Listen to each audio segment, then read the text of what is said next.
How's it going, everybody? Thank you so much for tuning into this video, and as you can see, the Warrior is 99.9% finished. I'm super happy with the way this turned out, and I regret to inform you all that unfortunately I lost a bunch of footage, which is why I'm making this video. As you may know, I tore this bike completely apart, down to the frame, tore the engine completely into pieces, split the cases, messed with the transmission, did some stuff with the motor, and now she's back together. And might I say, I am very pleased with the way that this turned out.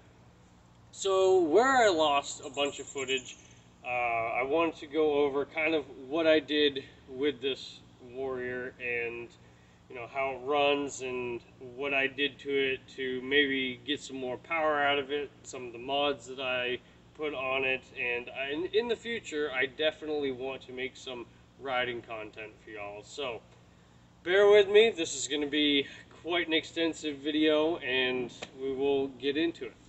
So as you can remember from the last video, putting all of this back together as far as the frame and the suspension stuff goes, of course I wanted to do more with the suspension, but I already spent so much money on going into this Warrior, and I'm still waiting on my headlights. The headlights are the last things to arrive in order to get this thing exactly where I want it for the time being. But as far as the wheels and tires go, of course I went with the Raceline wheels. I personally just think they look really good for this quad. I don't necessarily need bead locks on this particular bike.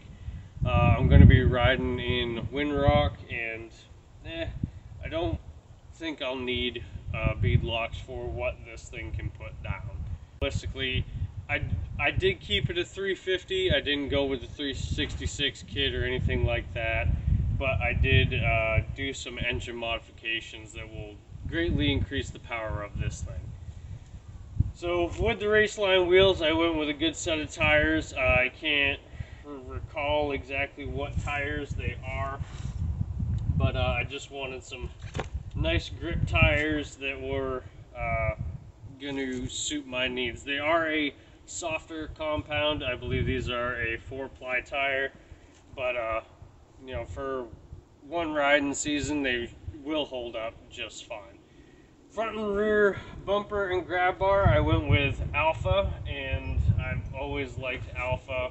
I think they have a very simplistic design, pretty lightweight, and I just overall like the look of it. Suspension, just for the shocks, it's the stock shocks, stock A-arms. Of course, I wanted to widen the front end, but when I cut the plastics down, I cut the little black plastic off of the blue plastic, just to make it not so much a utility quad. Every time I got on one of these things, I look at the front plastics and I think, well, the front end kind of looks utility, where the back plastics don't have any black on them. So I did shave off the black on the front fenders, and I did leave them on the back, just so mud and stuff doesn't like cake on your feet or anything while you're riding. But I thought it would just give it a more sporty look, and to me the Warrior has always been kind of that entry level to modest sport quad, so I think quite a few people will agree with me. But let me know what you think in the comments. I went with the Pro Taper fat bars. I forget the bend.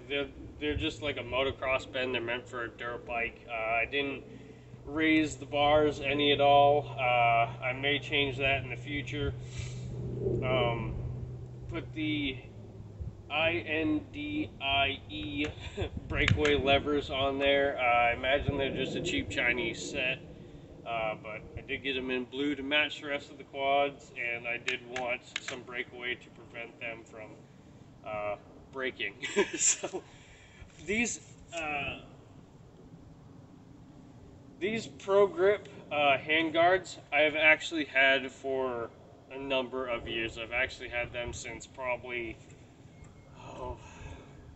freshman year of high school, or 8th grade middle school.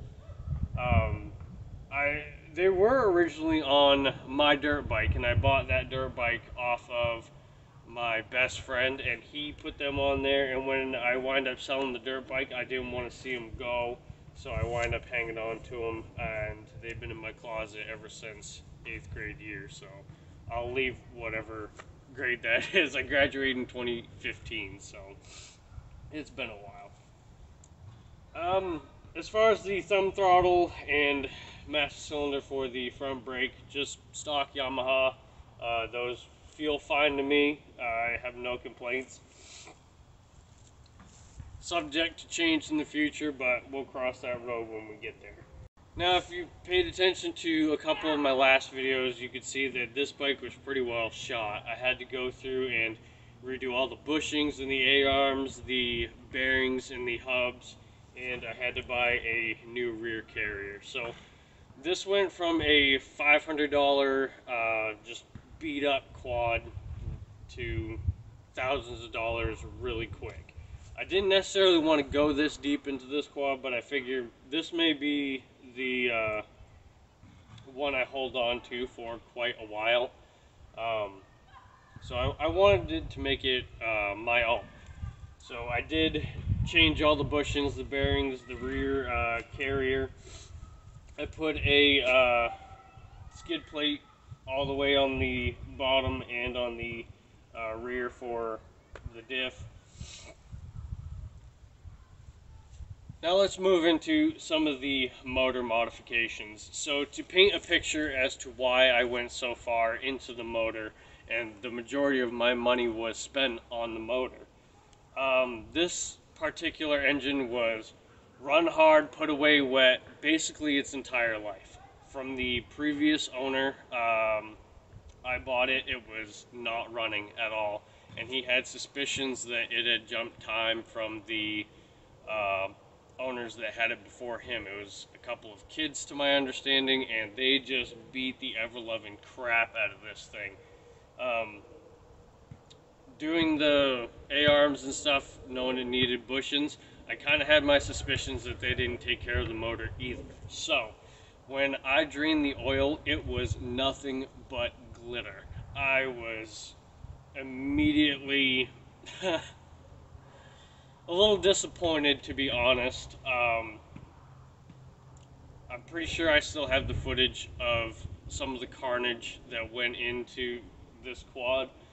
I don't think that oil filter has ever been changed ever in its life. Maybe the first owner, the second owner maybe changed the oil in this thing and the filters, but when I got it, maintenance hadn't been done in a long time. And I think that really speaks to the Yamaha Warrior. You know, you hear about people saying they're super reliable, you just beat the crap out of them and they'll go forever, so long as you do your proper maintenance. And I would say that's true.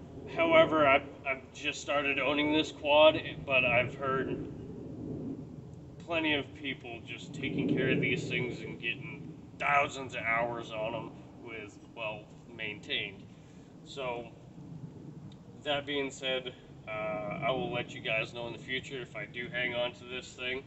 You know, if I trade up for another quad, then the rest of the work is on them to take care of it. But for the time that I have it, it will definitely be well taken care of. So everything was shot. Basically, when you have glitter in the base of your engine, all of the bearings are toast. All of them are just no good anymore. The gears, fortunately for the transmission, were still good. I didn't see any wear or anything on them, but all of the bearings in the transmission case were completely shot. The connecting rod and crankshaft, same deal. Those bearings were just toast. The crank was just overheated time and time again, and that's a pretty well known issue on these Warriors from my understanding. Where they are air cooled, a lot of people will put the oil cooler on them to help keep them cool. I may do that in the future. I didn't do it this time around because, money, I didn't want to go too deep the first time around. So if I do decide to get it, keep it, then I'll do that in the future. And then if I decide to trade up for something different, then so be it. The next owner can go ahead and do that. But I went with a hot rods crank, bottom end kit with new bearings, new transmission bearings, hot rod bearings, of course. That's just what I decided to go with. Other people may have their personal preference of what they want to use for bearings, but I just went with hot rods crank and the hot rods transmission bearings. Moving on up, I went with a Wiseco piston, and I went with a higher compression piston. The piston I decided to go with is 10.25 to 1, whereas stock, to my understanding, is 9 to 1. So, hoping to get a little more power out of it. I don't want to get bored with this quad, so I just wanted to give it a little more oomph, if you will. Brand new jug with that piston kit. I just bought it off of eBay, but I'm pretty sure I could find the seller for it. I had to go with a new head, so where this engine jumped time, what had happened was the piston come up and smacked one of the valves. Forget which valve it was, but I'm sure I still have that footage. So I wind up going with a new head, a new piston, and a new jug, or your center section where your piston rides in. That ate up a lot of money. Again, it was well worth it. I've put it around the house here a little bit, and I'm waiting to open it up. But new Wiseco piston, 10.25 to 1 compression ratio, new timing chain tensioner. I did go with the Kibble White valves, I've heard, and the valve springs, of course. I heard that's a pretty common failure on these Warriors, so I wanted to correct that the first time around so I don't have to deal with it later.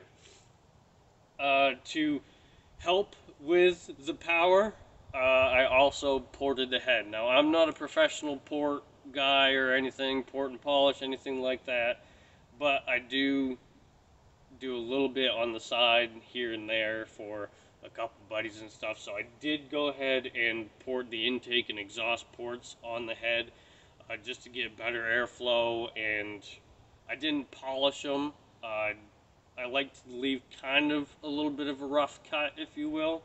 Of course, the exhaust I could have polished, but I just don't have those tools in order to polish, so I did wind up just sanding it to, I believe it was 120 grit, and that should be sufficient. Also in the top end, I decided to go with a hot cam stage 2. I know a lot of people will say for the Warrior that a hot cam is junk. You should have went with a webcam. The webcam has better numbers. You'll get better bang for your buck. That's totally fine. The numbers speak for themselves. Web is tried and true with these Warriors and will put down the power. I just decided to go with the hot cams. That's just what I decided to go with instead of a web. I wanted to see how it would do, and then later on, if I decide to keep the quad, I will go with a webcam. For the time being, though, I really wanted to try out a hot cams in a Warrior, so went with the stage 2 to help the mid-range out a little bit, and we'll see how that goes. So that pretty well completes the motor.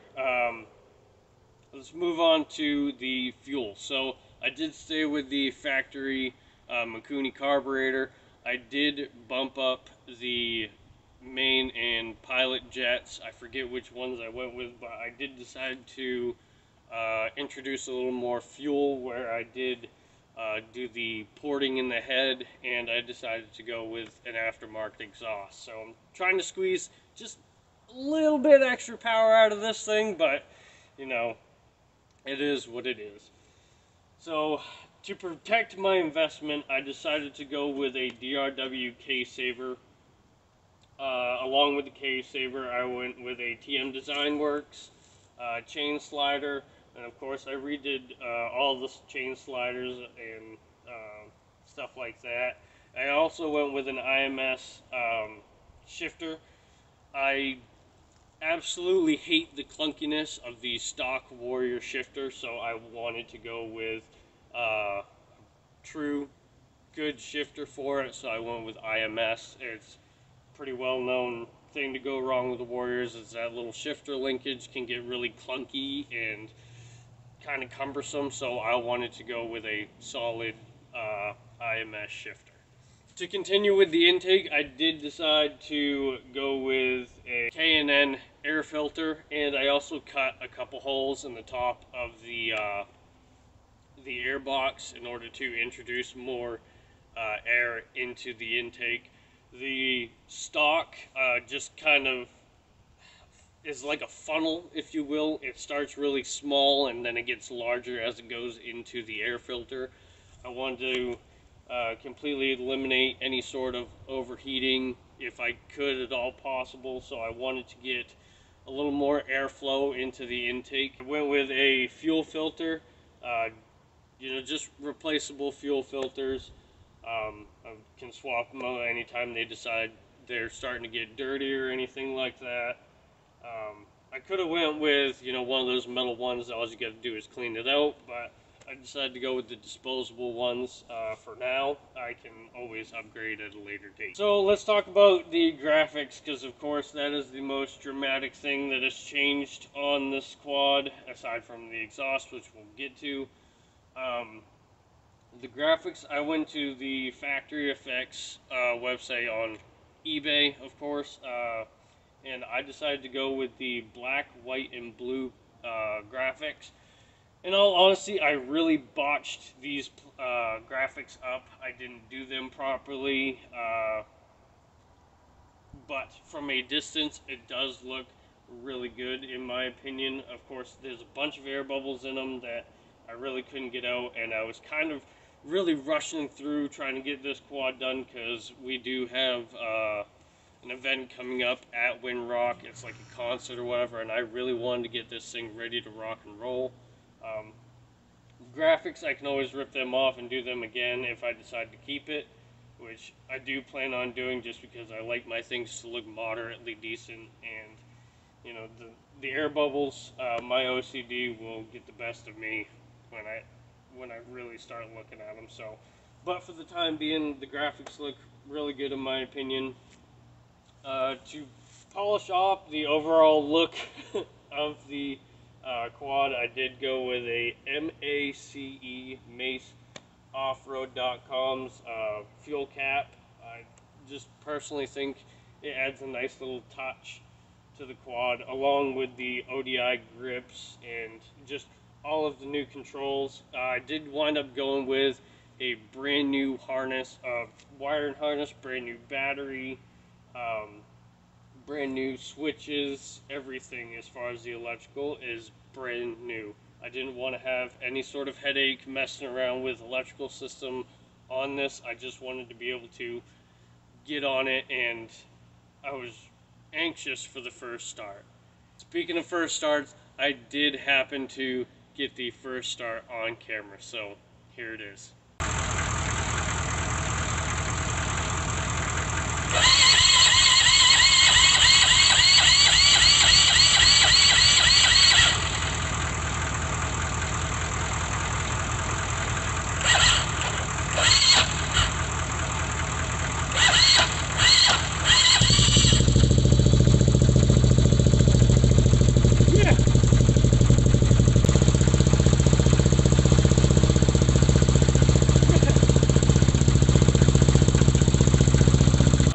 I did decide to go with the Hmf Slip-On Exhaust with a brand new head pipe, all new gaskets, and in my opinion this thing sounds awesome.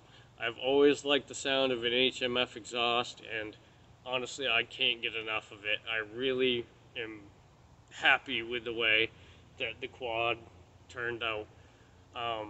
Let me know what you guys think in the comments. Again, I'm excited to see what the future holds. And speaking of future, now that I'm pretty well done with this, aside from my headlights, what's next? Well, I'm glad you asked. So, of course, I have a wife, and I want her to go to the concert too, but I also want her to have fun. So, I picked her up a quad.